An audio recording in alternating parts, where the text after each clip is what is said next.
Assalamualaikum warahmatullahi wabarakatuh. Kami dari kelompok SDN Sindang Sari. Pada video kali ini, izinkan kami memaparkan hasil telaah kami mengenai penerapan profil pelajar Pancasila dan pembelajaran yang berpihak pada peserta didik saat kegiatan PPL 1 di SDN Sindang Sari. Untuk memenuhi tugas ujian akhir semester mata kuliah Filosofi Pendidikan Indonesia. Adapun anggota kelompok dari SDN Sindang Sari. Yang pertama ada Ike Komariah, Agit Nafirianji, Nadia Alfiani Fitriah, Rita Nuraini, Siti Humaira Zahra, dan Muhammad Rahman Kamil. Profil pelajar Pancasila merupakan gambaran komprehensif mengenai karakter dan sikap yang diharapkan dan dimiliki oleh setiap pelajar yang menjunjung tinggi nilai-nilai Pancasila. Profil ini mencangkup pemahaman mendalam tentang sila-sila Pancasila. Profil pelajar Pancasila sangat berperan penting dalam membentuk fondasi kepribadian yang kuat, menyiapkan generasi penerus yang memegang teguh nilai-nilai luhur sehingga mampu menjadi agen perubahan positif dalam berbagai bidang kehidupan. 6 karakter yang termasuk dalam profil pelajar Pancasila. Yang pertama ada beriman, bertakwa kepada Tuhan Yang Maha Esa. Yang kedua, berkebinekaan global. Yang ketiga, gotong royong. Keempat, mandiri. Kelima, bernalar kritis. Dan yang keenam, kreatif. Selama pelaksanakan PPL pertama di SDN Sindang Sari, kami berupaya untuk mengimplementasikan profil pelajar Pancasila. Upaya tersebut kami lakukan melalui berbagai cara, baik dalam kegiatan akademik maupun non-akademik. Dimensi yang pertama yaitu beriman dan bertakwa kepada Tuhan Yang Maha Esa dan berakhlak mulia. Diwujudkan dalam kegiatan penanaman karakter religius seperti melakukan pembacaan doa sebelum dan sesudah belajar.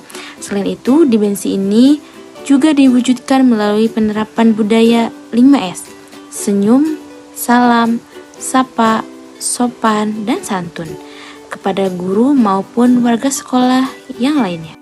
Dimensi yang selanjutnya yaitu berkebinekaan global. Diwujudkan dalam kegiatan penanaman karakter seperti peserta didik diajarkan untuk berteman dan bergaul dengan siapa saja tanpa memandang agama, suku, ras, dan sebagainya. Menerapkan toleransi dan tidak mengganggu jalannya peribadahan orang lain. Melalui kegiatan-kegiatan ini, peserta didik diharapkan memiliki pemikiran yang terbuka terhadap budaya lain. Dimensi yang ketiga ada bergotong royong. Bergotong royong diwujudkan melalui kegiatan pelaksanaan piket kelas setiap hari sesuai jadwal. Selain itu, diwujudkan dalam pelaksanaan pembelajaran dengan cara pemilihan metode diskusi kelompok dan proyek bersama. Melalui kegiatan diskusi dan proyek tersebut, peserta didik dilatih untuk saling bekerja sama dan saling membantu untuk mencapai tujuan bersama.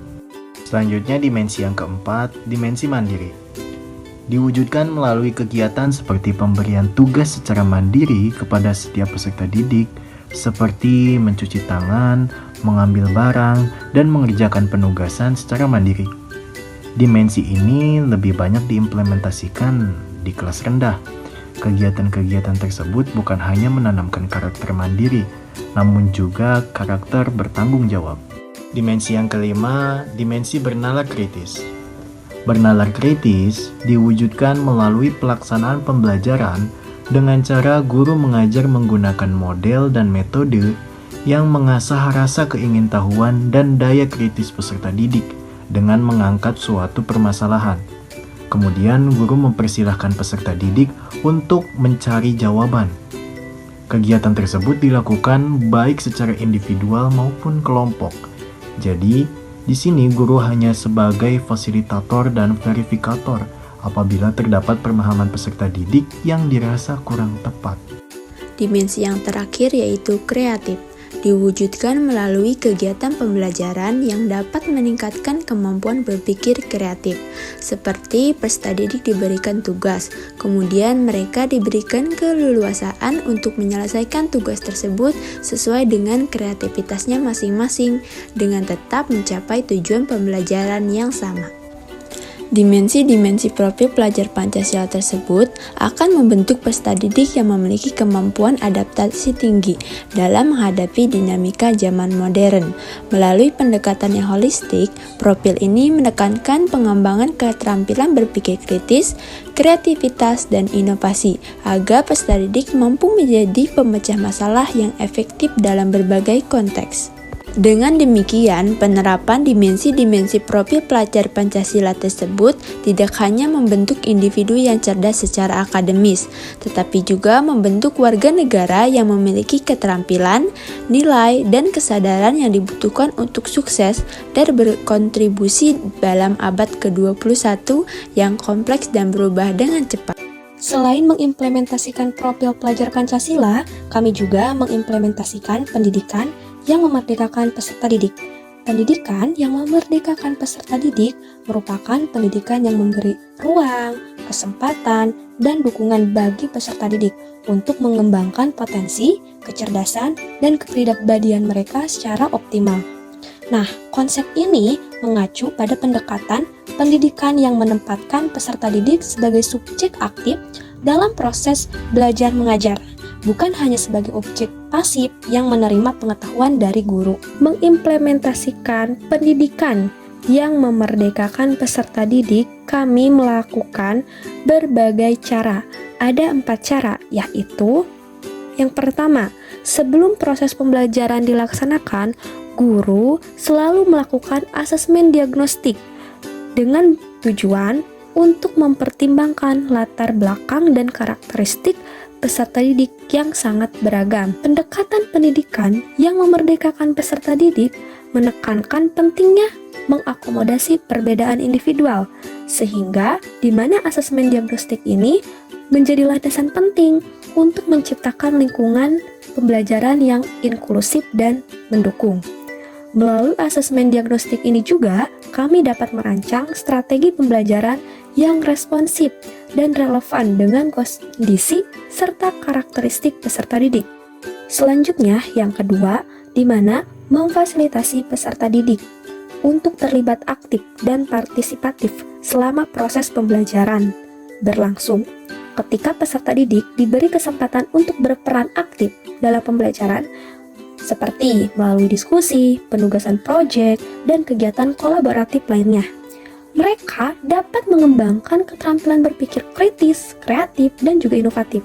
Selain itu, dengan memfasilitasi partisipasi aktif ini, guru pun dapat membantu peserta didik agar merasa memiliki proses pembelajaran dan pengembangan motivasi intrinsik yang kuat untuk belajar. Pada poin ketiga, yaitu memfasilitasi kolaboratif antara peserta didik dengan teman sebayanya. Dalam pendidikan yang memerdekakan, peserta didik diarahkan untuk mengembangkan keterampilan sosial, kerjasama, dan komunikasi yang efektif melalui kolaborasi dengan teman sebaya. Dengan bekerja sama dalam diskusi atau proyek bersama, peserta didik belajar untuk menghargai perbedaan, membangun kepercayaan, dan memecahkan masalah bersama-sama. Hal ini tidak hanya meningkatkan keterlibatan dan motivasi peserta didik, tetapi juga menciptakan lingkungan pembelajaran yang inklusif dan saling mendukung. Kemudian, pada poin keempat, menggunakan model pembelajaran diferensiasi dengan tujuan untuk mempertimbangkan latar belakang dan karakteristik peserta didik yang beragam. Maksudnya, dengan pendekatan diferensiasi, memungkinkan guru untuk mengakomodasi perbedaan individual di antara peserta didik. Dengan menggunakan model diferensiasi, guru dapat merancang pengalaman pembelajaran yang menarik dan sesuai dengan kebutuhan masing-masing peserta didik. Hal ini menciptakan lingkungan pembelajaran yang inklusif di mana setiap peserta didik merasa dihargai dan didukung dalam mencapai tujuan pembelajaran. Nah, itulah tadi pemaparan terkait penerapan profil pelajar Pancasila dan pembelajaran yang berpihak pada peserta didik saat kegiatan PPL 1 di SDN Sindang Sari yang telah kami lakukan. Kurang lebihnya mohon maaf. Wabillahi taufiq wal hidayah. Wassalamualaikum warahmatullahi wabarakatuh.